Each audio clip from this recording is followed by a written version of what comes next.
Bienvenue sur la chaîne JCF TV qui s'efforce de vous fournir au quotidien des chapitres de la Bible. Nous remercions tous ceux qui ont bien voulu nous encourager en s'abonnant à notre chaîne, et si vous êtes nouveau à nous suivre, abonnez-vous, activez la cloche de notification et like s'il vous plaît les vidéos et partagez autour de vous pour faire connaître la parole de Dieu. Cette chaîne est une chaîne de santé spirituelle qui renforce la connaissance de chacun des enfants de Dieu. Merci à tous de nous aider à partager massivement pour plus de personnes converties à travers l'écoute. Amen.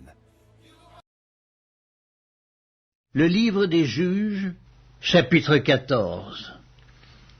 Samson descendit à Timna, et il y vit une femme parmi les filles des Philistins. Lorsqu'il fut remonté, il le déclara à son père et à sa mère, et il dit, « J'ai vu à Timna une femme parmi les filles des Philistins, prenez-la maintenant pour ma femme. » Son père et sa mère lui dirent, « N'y a-t-il point de femme parmi les filles de tes frères et dans tout notre peuple, que tu ailles prendre une femme chez les Philistins qui sont incirconcis ?» Et Samson dit à son père, « Prends-la pour moi, car elle me plaît. » Son père et sa mère ne savaient pas que cela venait de l'Éternel, car Samson cherchait une occasion de dispute de la part des Philistins. En ce temps-là, les Philistins dominaient sur Israël.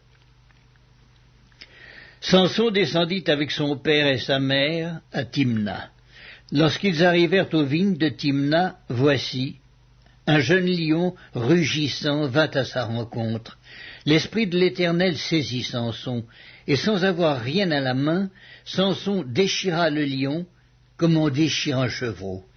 Il ne dit point à son père et à sa mère ce qu'il avait fait. Il descendit et parla à la femme, et elle lui plut. Quelque temps après, il se rendit de nouveau à Timna pour la prendre, et se détourna pour voir le cadavre du lion. Et voici, il y avait un essaim d'abeilles et du miel dans le corps du lion. Il prit entre ses mains le miel dont il mangea pendant la route. Et lorsqu'il fut arrivé près de son père et de sa mère, il leur en donna, et ils en mangèrent. Mais il ne leur dit pas qu'il avait pris ce miel dans le corps du lion. Le père de Samson descendit chez la femme. Et là, Samson fit un festin, car c'était la coutume des jeunes gens. Dès qu'on le vit, on invita 30 compagnons qui se tinrent avec lui. Samson leur dit, « Je vais vous proposer une énigme. Si vous me l'expliquez pendant les 7 jours du festin, et si vous la découvrez, je vous donnerai 30 chemises et 30 vêtements de rechange.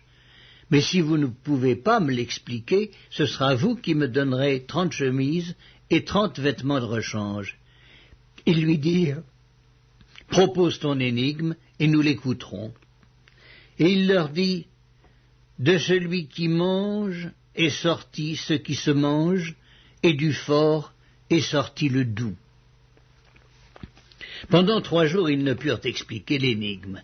Le 7e jour, ils dirent à la femme de Samson, « Persuade à ton mari de nous expliquer l'énigme, sinon nous te brûlerons, toi et la maison de ton père. C'est pour nous dépouiller que vous nous avez invités, n'est-ce pas ?»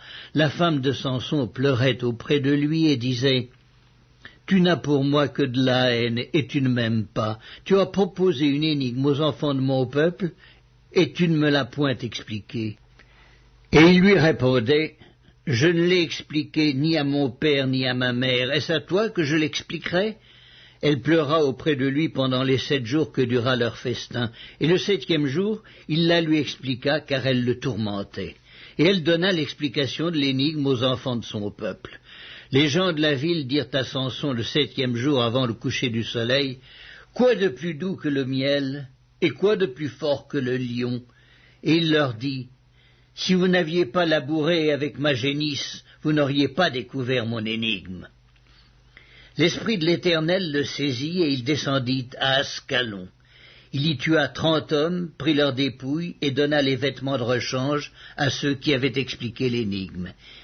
Il était enflammé de colère, et il monta à la maison de son père. Sa femme fut donnée à l'un de ses compagnons avec lequel il était lié.